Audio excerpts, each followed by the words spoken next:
మరిన్ని వివరాలు అందించేందుకు మా ఢిల్లీ బ్యూరో చీఫ్ కృష్ణ సిద్ధంగా ఉన్నారు. శంకరి, పోలవరం నల్లమల సాగర్ లింక్ ప్రాజెక్టుకు సంబంధించి తెలంగాణ ప్రభుత్వం దాఖలు చేసినటువంటి రిట్ పిటిషన్ పైన కొద్దిసేపటి క్రితం సిజేఐ నేతృత్వంలోని ధర్మాసనం ముందు విచారణ జరిగింది. అయితే గతంలో కూడా గత సోమవారం 5వ తేదీన జరిగినప్పుడు 3 సూచనలను సిజేఐ ధర్మాసనం సూచించింది. ఒకటి, మీరు మీడియేషన్ ద్వారా ఈ యొక్క సమస్యలను పరిష్కరించుకోవచ్చు కదా అని చెప్పింది.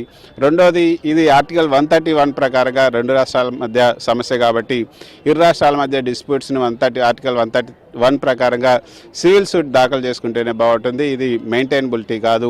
ఆర్టికల్ 32 ప్రకారంగా మీరు దాఖలు చేసినటువంటి రిట్ పిటిషన్ మెయింటైనబిలిటీ కాదు అని కూడా చెప్పింది. మరో పక్క కేంద్ర ప్రభుత్వం దాఖలు చేసినటువంటి సిడబ్ల్యూసి చైర్మన్